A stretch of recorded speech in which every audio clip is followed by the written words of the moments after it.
everyone, and welcome to Collider Movie Talk for movie fans. I'm your host, Natasha Martinez, and this is the daily show where we give you all of the latest news in the world of movies, plus some insight into what it all means. Joining us on this Friday is Dennis Tzeng. Hello, everyone, and welcome back to another brand new episode of Collider Movie Talk. We've got a lot of stuff, surprisingly, for a Friday to talk about. Yes, and Mr. Kristian Harloff joining us as well. Or Richard Dreyfuss. And moving on to our special guest, Jason Inman. I am totally not as excited as Dennis. Wow. But I got to get there. I got to get there. Why are you not I don't know. excited? You're Get just excited, Friday. Inman. Friday. Yeah. Come on, It's Rook. Friday movies. Yes. Friday. All right, getting into it now. Yesterday, the release of the final trailer for Batman vs. Superman blew up the internet with tons of positive reactions, including from our own Collider Movie Talk crew. Now, a report over at our friends at HitFix claimed that the Warner Brothers DC lineup may be in trouble. Roth Cornett, a frequent guest and friend of Collider Movie Talk, chatted with fellow HitFix writer Drew McWeeny and his thoughts about the trailer, which led to these comments from McWeeny. Warner is a little bit worried. This movie is starting to scare them, and it's scaring them because they're showing it to people now. People are actually laying eyes on the film, and the response has not been exactly what I think they wanted. I would be surprised if Justice League starts shooting when they say it's going to. I would be equally surprised if Zack Snyder directed it. My guess is what is going to happen is that Justice League is going to get moved back, and that Ben Affleck Batman movie, that's going to be what ends up in that spot. Dennis, do you think these rumors are true, and is the DC movie lineup in trouble? Well, first of all, you know, we get a lot of rumors all through the week, some credible, some not credible. So a couple reasons why we're covering this one is, first of all, every other email and tweet that we were getting starting from last night was about this. Yep. Everyone's like, is this true? Is the DC Cinematic Universe in trouble? And then secondly, of where it's coming from. This is coming from HitFix, a reliable source. This isn't Cosmic Book News or Movie Pilot or whatever. This is from people that we know and trust. Drew McWeeny is a respected online journalist. I'm friends with Roth Cornett. I texted with her after this thing kind of blew up last night. It went everywhere. I texted with her and she told me, like, they made sure with Drew that they checked that, say, okay, are you sure your sources are reliable? And he said they were solid. And for them to run this video and this story, that means they truly believe this is the case. Now, onto what actually was said, I don't think it's as damaging or as bad as people are making it out to be. What he really said in it was Batman v Superman might not be as good as we're expecting it to be, and maybe not as good as Warner Brothers expecting it to. Maybe they're expecting it to crush it. It's going to be great. It's going to blow everything out. Maybe the response to it was just, oh, people liked it, but they didn't love it. So I'm not so sure if the sky is falling yet. I just think that there's a lot of things to take in consideration because, you know, being the quality of a movie doesn't always mean the box office success, right? Like sometimes a movie can be great and can have really bad box office. Or in the case of, let's say, Transformers, it can be a poor movie that does very, very well and they keep making them. So I don't think this is the end of the world. Kristian, what do you think? Well, first of all, the first thing to say about Drew McWeeny, who I also know pretty well too, there's times I've spoken to Drew and he's said things months before they've been reported on and they've been dead on accurate. There's been other times and he's not been. Now, the one thing I will say that he's probably heard from sources that that have seen the movie that they didn't think it was good and they were scared and then he probably made the prediction of, well, they'll probably move it if they're not happy with Snyder. But what they're not counting on are the fans, because you can look at a fan reaction as opposed to a studio executive's reaction, and a studio executive, well, the fans might not respond to this the way we want them to. Wait till the movie comes out before we say, oh, Snyder's not going to be on this and this person's not going to be doing it. They're going to push the slate. We don't know anything. We know the last thing that we know is that we just saw this trailer that dropped yesterday. It was phenomenal. The hype is back up. Certainly is for me, because I was bummed out at the last trailer. They showed me that what they're going to focus on, at least the first half of the movie. You and I were just talking about this. It felt like if Tyson would have fought Holyfield in 91, that's the trailer I got yesterday. That's what I want to see. I'm excited for it. So as far as them moving back the slate and all that, let's see what happens after the movie drops. Then we can start speculating. Now it's too easy to say, well, there were 10 guys in suits who didn't like it and thought, we're going to have to move it now. What do they know? Because these people that are watching right now and us, we haven't seen the movie yet. The ones who are really super hyped, those are the guys worried about the decisions and whether or not it's going to make a lot of money. We're the people that are going to say, wait a minute, this movie is awesome. It delivered on the scale we wanted to. Where's Justice League? Let Snyder do it. So it's too early to say that these predictions can and cannot happen. Jason? Agreed. Because he says this other statement in the video that kind of worried me, where he said that he thought the whole DC movie schedule was a reaction to panic, and I'm like, no studio puts Aquaman in that lineup if you're panicked. I mean, because Aquaman is the guy who talks to fish, and everybody's worried about that guy. So why would you make a movie about that guy if you're worried about these movies not working? I agree, and I also think like the hype is back up, and Batman v Superman has something that a lot of other comic book movies don't have. And I always judge it by my little old mother. I love her. She's great. She lives in the middle of nowhere, Kansas. But she actually told me over Christmas that she is going to see Batman v Superman. And I was like, why? You don't like comic book movies. You don't like science fiction movies. Why are you going to see this movie? And she's like, I know who Batman and Superman are. Yeah. She doesn't know who any of the rest of the heroes are. And so they have her money. And so I'm just like, I wonder for the rest of middle America how much that transcends, where people are like, well, I know Batman and Superman, so I'm there. These are arguably the two most popular superheroes of all time. I don't care what Marvel has. I'm a big Marvel fan, but these are the two most iconic Titans. They're good. That's why I brought up that Tyson and Holyfield comparison, because these are the two best, and we get to see them fight. We all know that they're going to team up later, and the Justice League's going to come. We know that, and we saw it in the trailer, unfortunately, last time, but we knew it anyway. But now, after you're seeing, okay, wait a minute, that's the Batman we're going to see, that mobile Batman that can really fight and do what we wanted to see him do, even though he's a little older, and why they have this struggle and conflict. That's what I saw so far in the trailer. So I don't know. I just don't trust a bunch of guys going, it does not play in the way I want it to do, and the toys aren't going to sell. And also, if they actually do the things that he rumors, like if they move Justice League back and they put Batman forward and they decide to go with a different director for Justice League, I also don't think that's such a bad thing either, because, we've had, so far be 2 movies in with Zack Snyder, and sometimes in a universe type this, like a cinematic universe, it's nice to get a different flavor. Right. So to throw it at a different director who's just as strong as Zack Snyder, stronger, I think, or stronger, wouldn't be a bad thing. I think they could spin that on its head too, and I think what they wanted to do there is, like, let's say that Ben Affleck's Batman just crushed some people. Think that from what he does in this movie, they want to see more of him. They're like, well, we're going to hold off on Justice League just a little bit because we want to show more of the Batman story.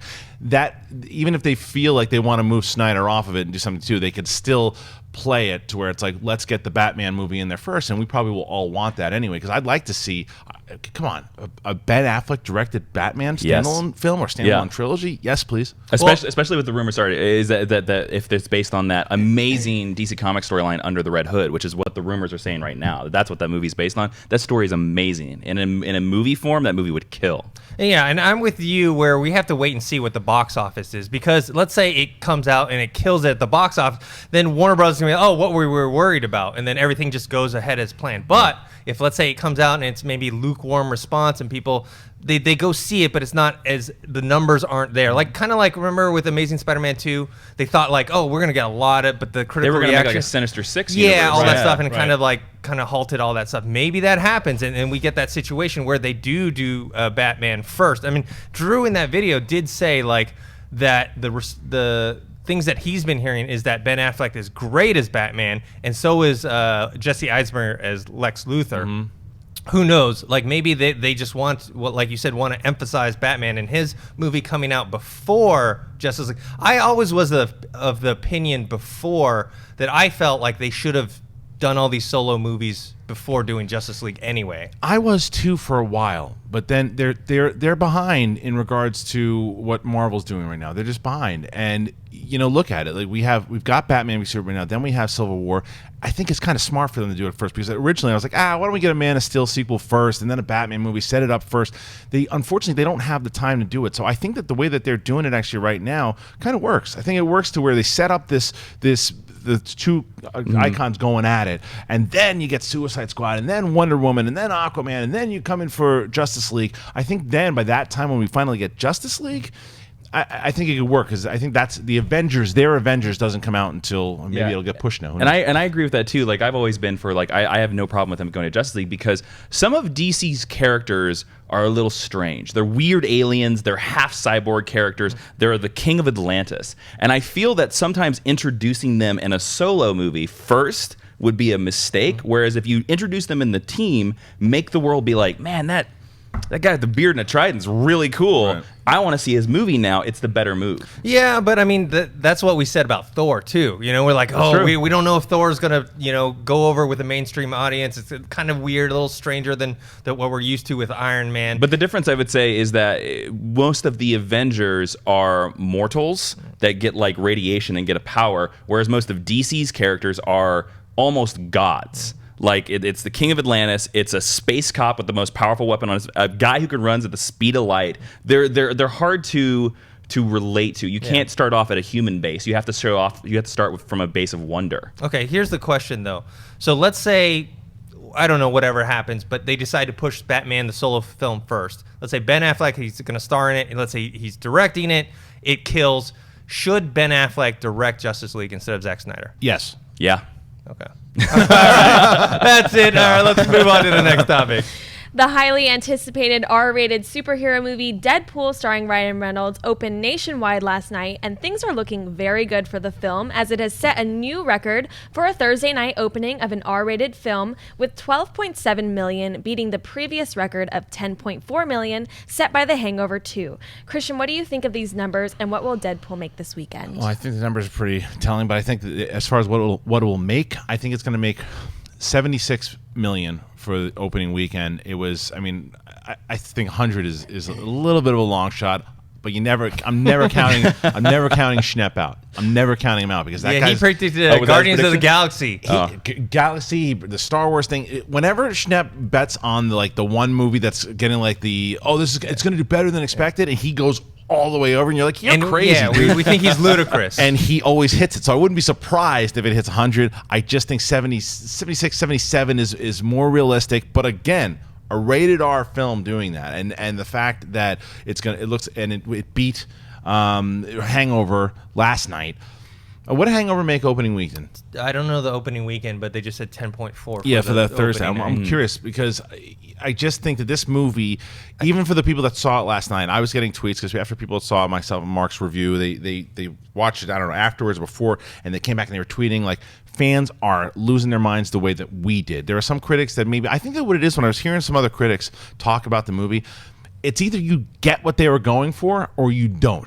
Because the critics that I've heard and listened and reading and hearing their reviews, it's like I don't think they understood really the absurdness and what they were going for and the overall tone of it.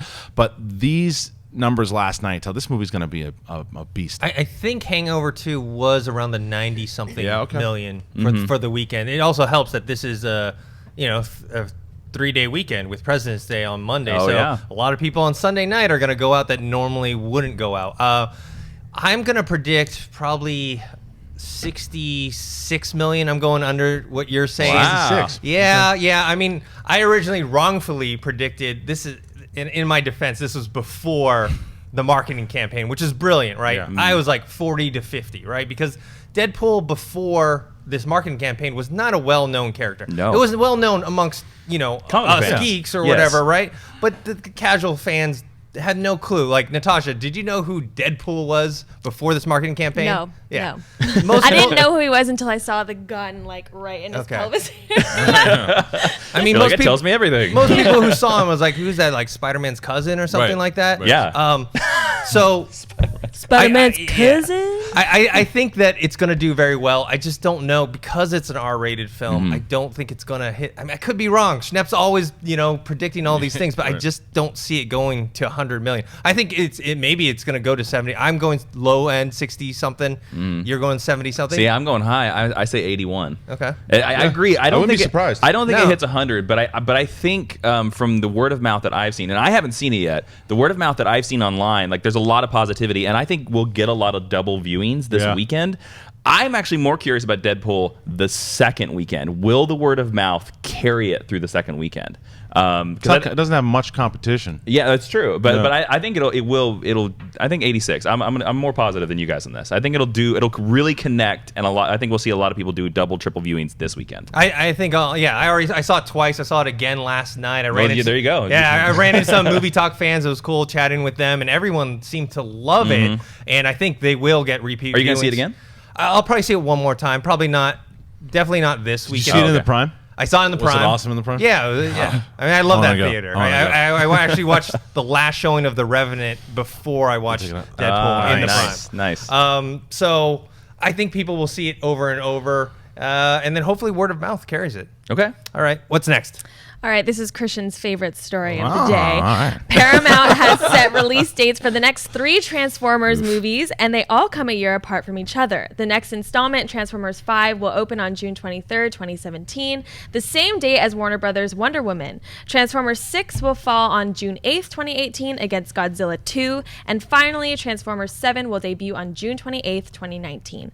Jason, what do you think about these release dates for the next 3 Transformers movies? I think that this shows panic for a studio is what I think this shows. I think this shows Paramount being like, damn, we don't have a franchise besides Transformers. We have nothing, and Disney is going to kill us with Star Wars, and we need to do something if we're going to stay in the black for the next 3 years. So boom, let's just put these on a factory assembly line and push them out as fast as we can do them, because for some reason Transformers have been our only movies in the past like 5 or 6 years. Well, they have Mission Impossible. Oh, that's true. Mission Impossible. But their Transformers movies kill. Yeah. So I think they're trying to get them out there as fast as possible. My only hope with this is that, man, I wish we had a strong creative mind behind this franchise, because I really feel we don't. If we did, I'd be excited for this, but we don't, and I'm just worried we're going to get 3 more movies that are just CGI robots that we can't even see in a shaky cam. Kristian? Yeah, I feel the same way. I mean, I think that not necessarily with I think Paramount's got a lot of movies and with Mission Impossible. They certainly don't have a Star Wars or a Marvel or anything like that. No, they don't. But they still have property that they can work with. But this is their big franchise. I just thought when they were doing this creative thing with all the writers and like Good writers too. Tonight and all like a lot of great writers. I thought that they were going to put somebody new directing it, and that we were going to get, because Bay is 5, right? Bay's doing 5. Yeah. I don't know. He's probably going to do 6, and he'll probably do 7. I think that it's partially because he likes the fact that everyone wants him off, and that he's going to stay on. But I think that, look, the bottom line is about Michael Bay. All of those movies have made a lot of money. Very true. Especially overseas. Whatever. They've made a lot of money. So you could see the decision for Paramount going, people are going to see his movies, and he's making us a lot of money. So does that hurt the franchise as far as credibility? Sure. But does it make sense in a business decision? It does. I get it. As far as the release dates go, I also have never rooted for Wonder Woman more in my life. I think between... And I love the Transformers. I love the Transformers, the 1987 film, Bob Weep Weep Nitty Bomb. I say it all the time. I wish that movie... They would have done what they did with that film and transferred it to live action, but I still wanted to make it come back, but we'll see. Well, Michael Bay makes Paramount so much money, he has a street on their lot that's named after him. Yeah, he like does. Michael Bay Drive or something like that. Okay, I'm going to paint 2 scenarios here, a good one and a bad one. Let's start off with the bad one.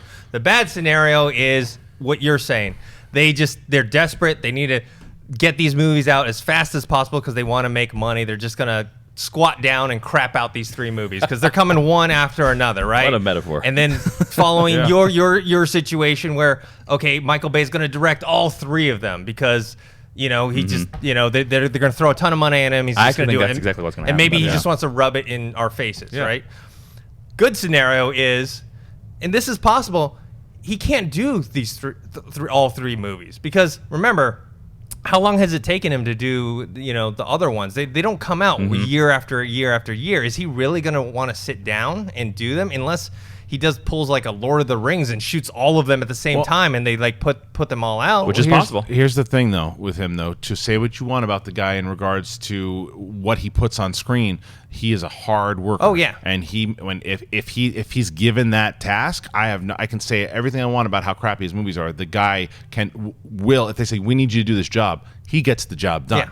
We might not like the job that he did, but he true. gets the job done. So I think if it's a matter of, hey, we're going to pay you X amount and we got all these writers kind of working on it. What I'm worried about is that these great writers write a cool movie and he goes, yeah, that's cool, but I'm just going to put slow motion and focus on her boobs. That's what he does every single time. And it's just...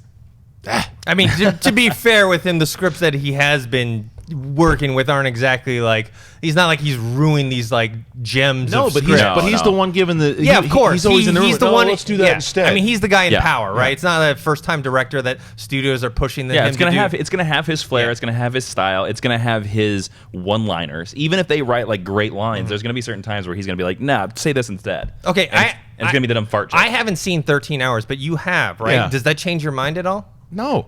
I mean, it doesn't. It's a better movie than anything he's done. But this is the thing. Even Pain and Gain, which I'm not a fan of the film, is a much better made film than the Transformers movies, because even though there's comedy in that, and the way it was called for in that movie to put comedy. There's no comedy in 13 Hours. There should be no comedy in Transformers, because I know that other places, other directors and writers could do it. Michael Bay's not a funny dude, and when he tries to be funny, a lot of the stuff, it doesn't work. So that's the problem. Is that I think that 13 Hours and Transformers are just two different movies. I don't know if I mean, yeah, he could do all three movies. I just don't see him wanting to do all three. Well, I don't know if honestly, if he'll have, like you said, the time. Because, like, didn't he almost not sign up for 4 because he was working on some other... Well, he didn't almost sign up for 3 either. Yeah, he said, this is my last one, and then he came back for 4. I mean, it's the same thing of, like, the reason why J.J. Abrams can't do episode 8 and 9, simply for the fact that they're so close together, there's just not enough time to complete the schedule of the first movie and then immediately jump into the next movie. Yeah, because with Star Wars, I mean, by the time they actually finished, the final cut was probably, I'd say, like November, right? Yeah. And then they just started filming 8 right now. It's not that much of a break. Yeah, there's no break at all. And with the press tour and stuff like that. So that's why I don't think it will be him. But it wouldn't surprise me, actually, if it's his guys. Like, I forget the guy who directed Teenage Mutant Ninja Turtles 1. Lieberman? Is that Lieberman? Yeah, Jonathan Lieberman. Yeah, like I could see all of these movies being directed by, like, his guys, his proteges. Yeah. Okay. All right, guys. Now we're on to buy or sell. Natasha, what do we got up first? Universal has released a new trailer for The Huntsmen Winter's War. The movie is a prequel to the 2012 film Snow White and the Huntsmen and focuses on a war between the evil Queen Ravenna, played by Charlize Theron, and her sister, the Ice Queen, played by Emily Blunt. Chris Hemsworth returns to play the Huntsman and is joined by Jessica Chastain, Nick Frost, and Sam Claflin. The movie is set for April 22nd release. Dennis, buy or sell this trailer for The Huntsman Winter's War? So speaking of Transformers, I think this is maybe like what Transformers is to John Campea. I think this franchise may be to me. For some reason, I saw the trailers for the first movie. I was really excited. It looked fantastic. I watched it. It wasn't a terrible movie, but I thought it was really boring. And then I see these trailers. I'm like, oh, this looks cool. I'm excited to see it again. And I may get burned again, just like John gets burned with the Transformers movie. So I don't know. I may be biased or what. For some reason, this story or this concept appeals to me, and I like the trailer, but I have a feeling I'm going to be disappointed when I see it. You're going to get freezer burned. Yeah. You're going to get freezer burned hardcore, man. So I'm buying the trailer. How about you? Yeah, I'm sell it. I don't want it. I don't want that trailer. Like, I agree with you. The first Huntsman, I actually was quite surprised. I was like, oh, this is not as terrible. It has Kristen Stewart. But, like, it seems like they've doubled down on, like, let's copy everything that Disney is doing right now. And also, like, in what universe are you like, let's make a prequel? I mean, I just don't understand that. Like, did we not learn from the Star Wars prequels? Like, come on, stop it. Move forward with the universe. The good thing is they focused on Chris Hemsworth, but from that trailer, it looks like it's all going to be about these witches just throwing CGI powers at each other. And that's, to me, is going to get real boring. I'm going to tentatively buy it, even though it looks like a live-action Frozen. I am going to say that I think that by adding Emily Blunt and to watch her going up Charlize Theron, that alone and watching those two kind of go against one another is enough for me to say, okay, I want to see that movie. And then I've been saying I think that Chris Hemsworth is a movie star. I think that he was the best part of that other disappointing movie. The thing that's confusing is, like, it's the story that happened before Snow White, but wait, if he's fighting against the Queen again, why does she trust him to do the mission? And are you going to explain that to me? I don't know. So maybe they'll explain it. And that's why I'm not just going to sell it, because even though I'm confused by it, maybe I'm going to give them benefit of the doubt that they show me why this is happening.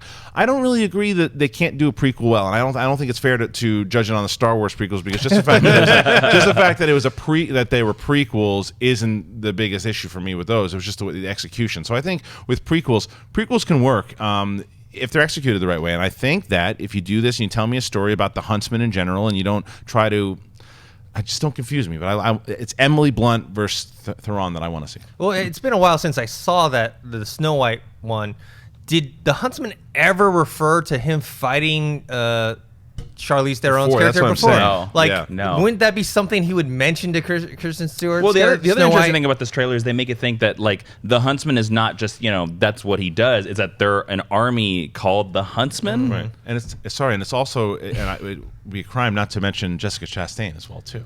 I mean, the fact that she's in the movie adds it big. But the thing is, if you've seen the first movie, she's obviously not around in the second movie. Yeah. Emily Blunt's not around in the second movie. And what did they do? Give him a mind wipe? I mean, like, what's going to happen? So, but again, we don't know. So I can't judge it. It's the same way I'm not going to judge whether or not Ray is a Mary Sue or not because I haven't seen the rest of the movie. So I'm not going to judge it yet until I see the movie. And then adding Emily Blunt and Jessica Chastain for me just makes me more excited for the movie, maybe more than I should. Natasha, are you looking forward to this? Did you see the first one? I did see the first one. I remember it being boring, but I loved the costumes and just the look of the whole movie. So that's what gets me excited when I saw this trailer. But I'm also kind of over all these Snow White movies. Like, how many have we had in the last Like 2, the fairy 3 mirror. years? Yeah, and Ellis I loves it. love like Disney. Don't get me wrong, I love Disney. But I'm just, when I saw this, I was like, okay, mirror, mirror on the wall. All right, where's Chris Hemsworth? Like, I think a lot of girls are going to be Cut thinking back to that. Hemsworth. yeah. All right, what's next? A new trailer for The Program, the film that chronicles the rise and fall of the famous cyclist Lance Armstrong, has been released online. The movie stars Ben Foster as Lance Armstrong and delves into the sophisticated doping scheme that Armstrong and his fellow cycling team took part in. The film is being directed by Stephen Frears and also stars Chris O'Dowd, Guillaume Canet, Jesse Plemons, and Dustin Hoffman. Christian, buy or sell this new trailer for The Program? Oh, big buy for this. This is finally something for me that Ben Foster is going to show those acting chops, man. He's a great actor, and he looks like Lance Armstrong during this movie. And I like that they're just going, no, we're not going to pussyfoot around this. We're going to show you everything that went down in this dude's life and the big scandal, how he made it, what happened. I mean, this was a huge story, and what this meant for sports and in the PEDs in general and all that stuff. It's like this is a story I think that should be told, and what a great cast to tell it. I love the way it looks so far. Big buy. Yeah, I'm buying this trailer as well. Ben Foster is an amazing actor. 310 to Yuma. He was in Lone Survivor. So He's such a good actor. And then this trailer, the movie's being directed by Stephen Frears, who did The Queen, Philomena, and High Fidelity. So he's got 2 Oscar nominations. I love all those movies. Yeah, so him doing this makes me a lot more excited. And then just watching the trailer, I think they also capture the one thing I've mentioned this before on Movie Talk. I've mentioned this all the time. You want to figure out if a guy's cheating or not.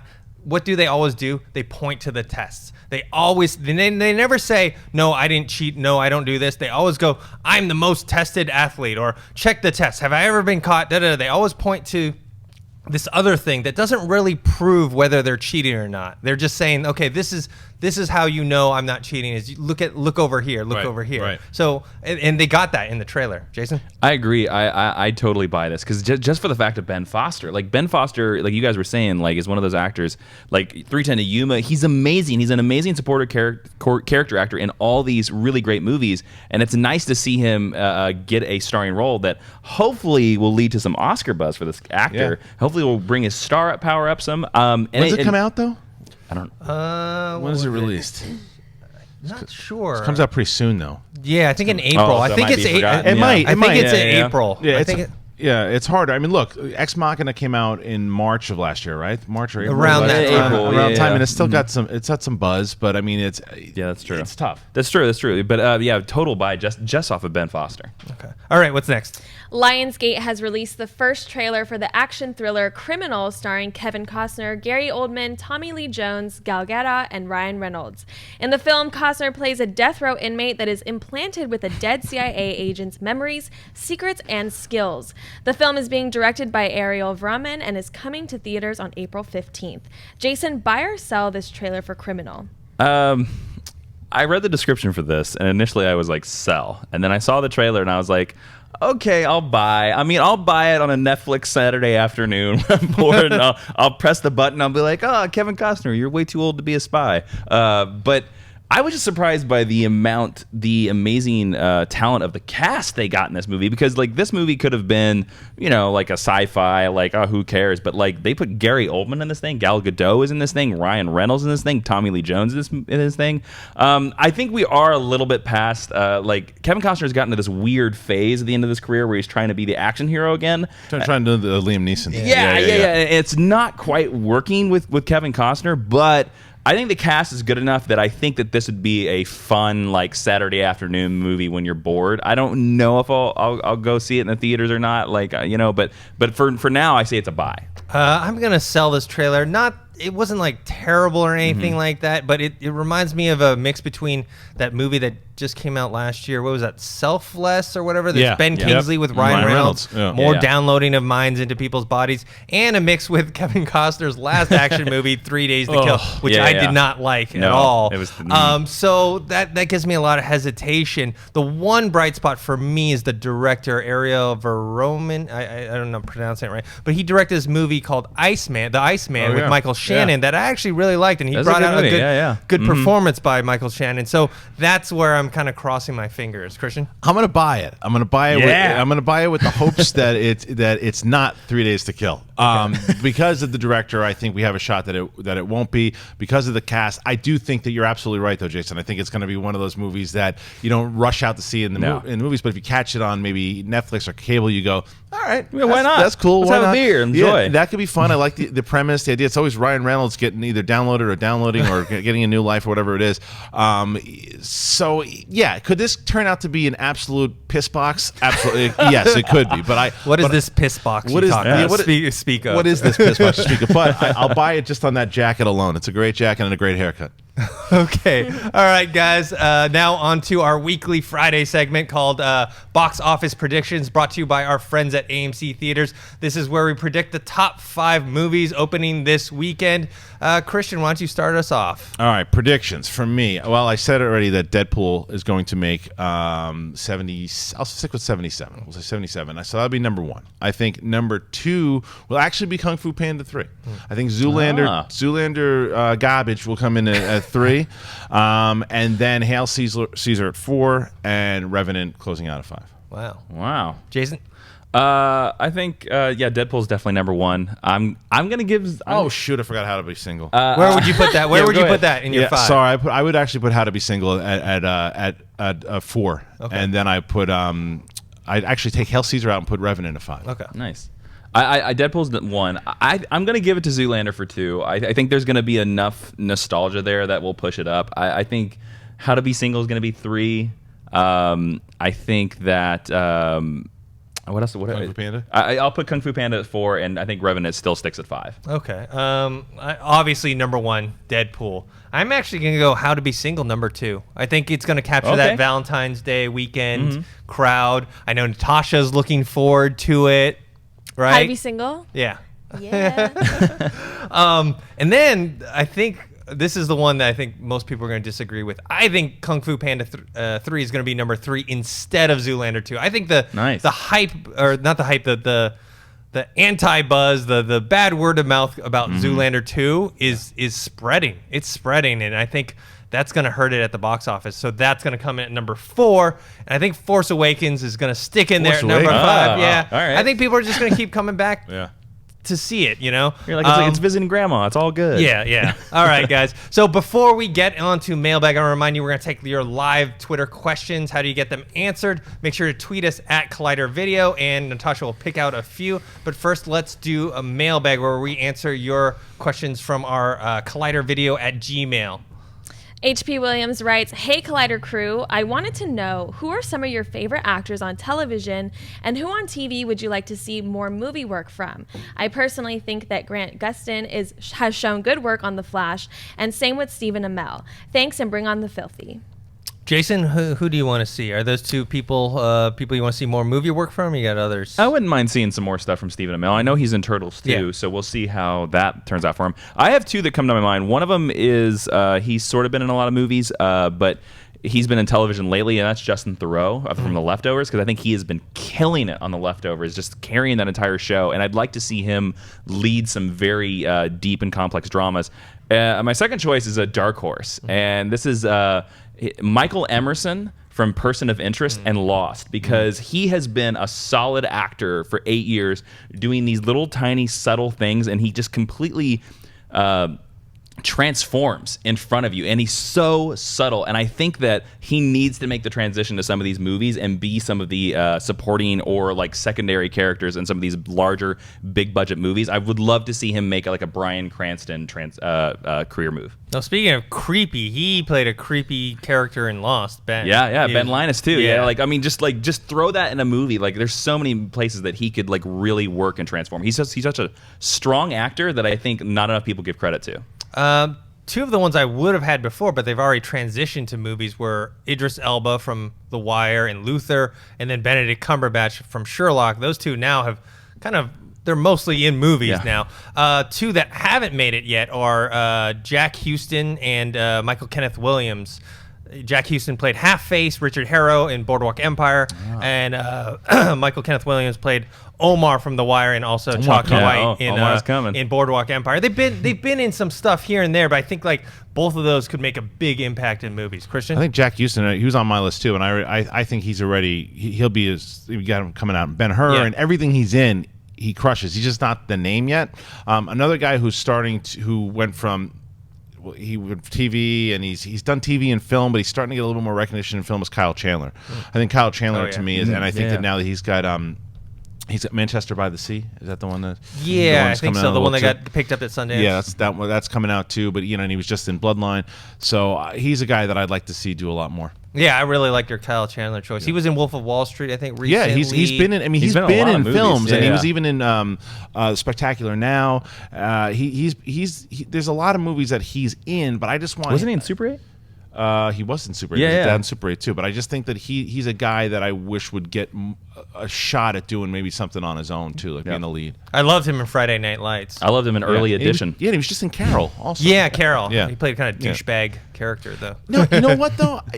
For the times where he was at, I actually didn't think he was as douchey, as cliche douchey as I thought he was going to be. I kind of felt for him. I mean, I didn't agree with where he was going and what his choices were, but I understood. I felt for the guy, and I think that also is testament to what he does as an actor. Well, I thought Carol, the character herself, was douchey too. Yeah, well, that's true. All right, now we're on to your live Twitter questions. Tweet us at Collider Video, and Natasha will pick out some. What do we got? Abigail writes, "Hi, do you think the Jared Leto Joker will appear in Batman vs. Superman, maybe just as a cameo to promote Suicide Squad more?" I personally don't think we'll see a cameo, but they will definitely mention him. They already alluded to him in that not-so-subtle scene between Clark Kent and Bruce Wayne at the dinner with Lex Luthor. Right. I actually didn't care for that scene. It wasn't subtle at all, but I think they will mention him, but we won't see him. I think we see him. Okay. I think we see him in a very, very either quick Bruce Wayne. Obviously, something happened with the Robin. We see that in the trailers. And for my hope, it's the Death in the Family storyline from the comic books where Joker kills Robin. And I hope we see like a flash of that because I'd love for that incident to be the reason why Batman retired. You're the DC guy. So the question is, in the Suicide Squad trailer when Batman's on top and it looks like he's going after both Harley Quinn and the Joker, is that like a flashback? Do you know? Is that before or after the events of I don't know. Superman? My prediction is that it's a flashback showing us how Harley got into that prison. See, because I wonder if they reference any of that stuff in Justice League. I think it's going to be very subtle. And whether they show him at all in, it's cheating if you see him in news footage or actual him on screen, I don't think so. I think, but there'll be reference to him. There's one spot I could see them putting the Joker is a post-credit scene. Yeah, sure. Just so they can tease Suicide Squad. That might be it, but I don't think he's going to be in the actual main movie. Yeah. Natasha? Alvok writes, "Are you guys offended by films that seem to be made just to garner Oscar buzz and not entertain the masses?" No, I'm not offended by that. I mean, that's like being offended by people trying to make money off of movies. Like, there's different reasons why people make movies, and sometimes it's a combination of stuff. Maybe they want to make money, maybe they want to win Oscars. I personally don't get offended. The only thing I get offended by is if they don't execute them well, right? And they just everything they do is really cheesy, but if they do it well, then there's nothing wrong I would with say it. the movie for the case that you just stated would be like the biopic. Yeah. Like, because there are some like amazing biopictures, and then there's the ones that are just like the paint by numbers. Yes. Yep. And those are the ones where you're just like, yeah, I kind of think they were just trying for that Oscar. Yeah, it doesn't bother me though too. Again, because of what actors will do, and you hear them one for me, one for them, because actors like to challenge themselves a lot of times too. Not that they don't challenge themselves in like the big budget movies too, but they like to do these movies that they are going to get their recognition. And there is stuff with the directors what they're going to do. You got to remember, we've talked about this on this show many times, is that a lot of the smaller films, it's hard to get the mass marketing for them because a lot of audiences, that's not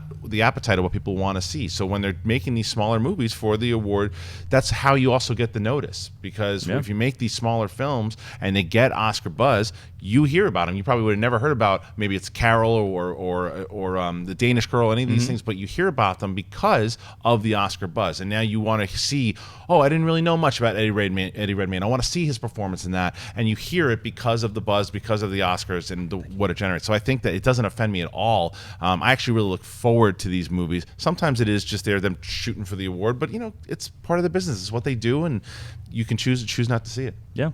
All right, what's next? Buka asks, in honor of Deadpool, what is your favorite raunchy comedy movie? Raunchy. Oh, I don't. Does Chasing Amy count? Yeah, I think so. I think Chasing Amy. That was a romantic. That was like a drama comedy, like a dramedy. Yeah, and there was, it's the finger cuffs thing and all that stuff. So I would say that one because I thought it was a perfect blend of what Kevin Smith does, like with his comedy, and he could throw the dick and poop jokes in there, but it still worked for the feel of the tone. Would you consider Fish Called Wanda a raunchy comedy? Yeah, there's some stuff. There's some there. sex stuff in there. It's one of my favorite comedies of all Yeah, time. some So stuff if in that there. counts, Sure. I would go for There's Something About Mary. Yeah, absolutely. I don't know how well it holds up now, but it still holds up. I've seen it. I've seen it. Yeah. Well, then there you go, because I think it has so many. And then Build Me Up Buttercup. Come on, you can't beat that scene. And Natasha, do you have a favorite raunchiest comedy? I'm not really a fan of raunchy comedies, but now that you say Something About Mary, that one's a good one. But yeah, I can't think of any right now. Okay, I don't know if you actually watch R-rated comedies. Van Wilder's a good one too. Yeah. All right, what's next? Samuel Varg asks, are we going to get a I'm not your father line in episode 8? I think so. Ooh. Maybe I am your father. Maybe I am for I don't think we're gonna get it. I think that if Luke's gonna say it to Rey, it's gonna be different. They're not, because they're gonna be aware that they can't say that line, because if they do, you're gonna get in the middle of the theater. Yeah. So it's gonna be very careful about that. Jason? I don't know. I don't know, because I go back and forth about whether she actually is a Skywalker or not. I think there will be some play on it. I don't know what that play will be, but I don't think they're going to say that exact line, or I am not your father, or I am your father. But there'll be some nod to it. Yeah, I'm leaning towards that Rey is Luke Skywalker's daughter, so I say yes. Okay. Yeah. All right, Joshua Howell writes, with the theories/hopes for an eventual R-rated X-Force movie, if Wolverine doesn't lead, who would you like? For me, it's Cable. Just because he was the leader of X-Force, at least when I read the comic books. So I'd like to see him. Yeah, Cale for me. Yeah, it's totally Cable is like the one X-Men character that I can't believe they haven't introduced yet. Yeah. Because he's solid. Like to me, if you do Cable right, he can replace Wolverine. Mm-hmm. You can have Cable anchor the whole movies. Now, I'm more concerned about the R-rated X-Force because we haven't seen how well Deadpool's going to do, and if Deadpool doesn't carry, they're going to stay away from that R-rated X-Force really quick. I do think we need an X-Force movie, but whether it'll be R-rated or not, I don't know. And you would have Deadpool probably be one of the main characters in there because he's so popular. Yes. Oh, totally. But he's not going to lead the team. No. He may be the lead actor. You lead him to Vegas to a strip club. Yeah. That's where you lead him. Yeah. All right, what's next? Okay, Joshua Howell also asks, Anna Kendrick he had some good questions. Anna Kendrick is in 7 films this year. Props on her hustle, but can something be said for oversaturation? Yes, but it also depends on how it's done. You know who did it, who didn't do it well about 2-3 years ago, is Natalie Portman. Natalie Portman, she was in like 5 or 6 movies that just hit you all at once, but she was the lead. Anna Kendrick kind of sprinkles herself in there sometimes, and she does these smaller movies. So even though she's done 7 movies, you don't realize she's done 7 movies. So there's a way. It's strategic in how they do it. So it's, but there's absolutely a risk for oversaturation. It's just, again, how you do it. Well, yeah, because Anna Kendrick is a good example, because there's a lot of movies that she's like a very small supporting character in, and you're just like, oh, cool. And then there's movies that she's the lead in. The one that popped into my head was Seth Rogen, because I can't remember what the year, but I remember there was a year where it was like we had a Seth Rogen movie in the spring, we had a Seth Rogen movie in the summer, and we had a Seth Rogen movie in the fall, and they were kind of all the same movie. And you were like, oh, okay, I don't know, that's a little much. There's definitely a chance of oversaturation, but again, yeah, if the roles are different enough and they're not all leads, I think you can pull it off. Yeah, I think it's the whole lead thing because Kevin Hart has been in a ton of movies, I think, last year. Anna Kendrick, you're right. She does like more supporting things. She's going to be the co-lead in that Mr. Right movie with Sam Rockwell. But we just saw the trailer last night during Deadpool for that. What was that movie called? The one like David and Tim or whatever need wedding dates. It's with Zac Efron and Adam Devine, and she's one of the kind of co-leads. Her and Aubrey Plaza, and that looks funny, but she's not the main character. So I think it could work. I mean, it happens to actresses. I know it happened to Jennifer Lawrence. It happened to Anne Hathaway, and you get this backlash. It's like people get sick of seeing you. I personally never really buy into that stuff. For me, it's all about the quality of work. Yeah, if you have crappy movies, then I would get sick of you. But if you've got good movies, it's fine. And if their performances are good and varied in all three of these movies, or all the multiple movies they're in, then who cares? Yeah, and I guess what you're talking about varied, is people get upset if they're playing the same character. That's like Kristian brought up yesterday with Rebel Wilson. You're tired of seeing her in the same type of role. It's the same shtick with there's no evolution to it. Melissa McCarthy's falling in the same thing as well too. But I think that for that movie, How to Be Single, had she just kept a lot of the same jokes and things she did, but showed me a little bit more, and I compared it to Amy Schumer and what Amy Schumer did in Trainwreck, because Amy Schumer's shtick from whatever she's on the Oscars or stand-up, it's the same thing that it was in Trainwreck, but and I've said this, I'm not a huge fan of Amy Schumer, but I respected the way she wrote that film. I respected the way she acted in that film because it wasn't just a one-note thing. She showed range in that film. So that's how you kind of get out of that same shtick thing, by just changing it a bit. All right, let's do two more. Jonathan Peck asks, can director Josh Trank redeem himself from Fantastic Four just like David Fincher did from Alien 3 to 7? Yes, I think so. I think Josh Trank is a talented director. I really like Chronicle. I mean, the stuff, we've heard a lot of stuff about what happened with him and Fox, and it just looked like things just didn't mesh, and there was an issue, and I think people will give him a chance to do another movie. Totally. I think he just needs to find the right project that he really feels strongly in, because I don't know how strongly he felt about Fantastic Four. I think if he has his own material that he's very into, I think he'll knock another movie out of the park. Yeah, he's going to get another shot, and it'll be a smaller movie. It'll be like, a $20-30 million film. He'll get the actors that he wants in it, and he'll come back. It's just like, I think Ellis and I were talking about yesterday. This is a what have you done for me lately town. He's only messed up with one. Yep. It was a big mess up. It was one. If he comes back into that small, Chronicle was small. Yeah. And it delivered. So I think if he delivers again, then he'll get another shot at the big dance. Yeah, it just won't be at Fox. That's true. No, he didn't go back to Fox. All right, our last one. Aaron asks, how is the dialogue for Deadpool going to work if he shows up in PG-13 movies? Isn't it going to feel inconsistent?